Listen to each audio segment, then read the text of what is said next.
seems pretty thrilled about the prospect of playing for a sold-out crowd. What do you expect in terms of their energy level, and are you even maybe going to have to rein it in a little bit Friday?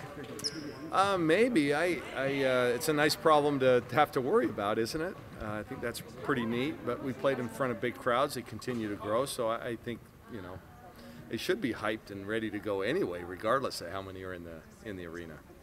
But I think it's pretty special, and I think Gil will be sold out on Monday night, so that's going to be roughly 21,000 fans that will be showing up over the next 2 games. That's pretty cool. That's great for the state of Oregon.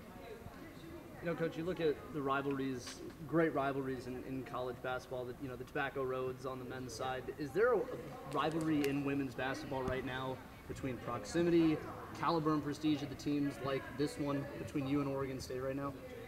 Well, I think we're one of the ones that are definitely among the best. Now, they've had the better of us for quite a while, so in terms of it being even, we've got some work to do, and that's what we hope to get turned around a little bit on Friday night. But the fact that both teams are in the top 10, we're, I think, going to be perennial, top 10 kind of teams. I think this has a chance to really shape up into being something special. I think in women's basketball, a lot of the rivalries are, there's distance. They're different leagues. A Tennessee UConn, a Notre Dame UConn. They're not even in the same league. So I don't know of any that are better than this. And I think that'll be on full display this weekend. It's a different kind of matchup with Oregon State, more of a guard-focused team a little bit than the last few years. Yeah, they are. They've always seemed to have that big-time center, and they still have a lot of really good players. They just don't have that.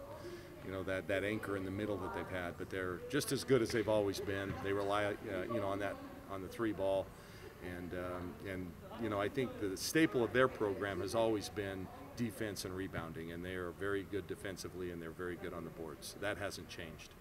What has Destiny Slocum kind of added to Oregon State as far as just kind of a new dimension from that guard spot? Well, you just said it. I mean, Destiny gives them a whole new dimension. She's so good off the dribble. And she's so quick and has always put pressure on your defense.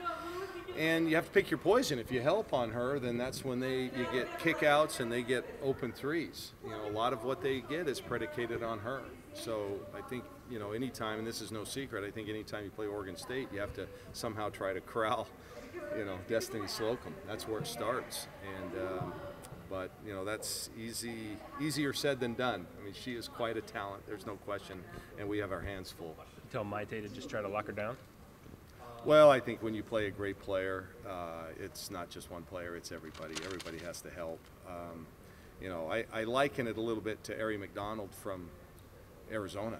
Who's putting up such big numbers, and she's so quick and attacks the basket constantly.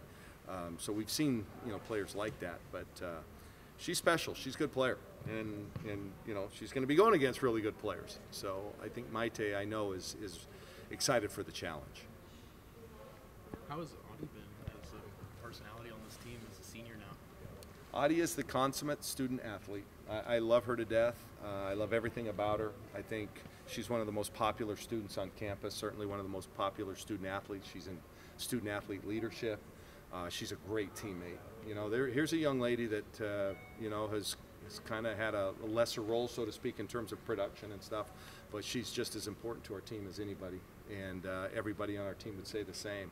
I'm really glad she has stuck this out. I think it shows the character that she has, and I would trust her in any moment, regardless of time, score, and magnitude of the game. And she seems to play great in February and March. She truly does. She plays great in the NCAA tournament, and we hope that's where we're headed, and that she again, steps up big like I know she will.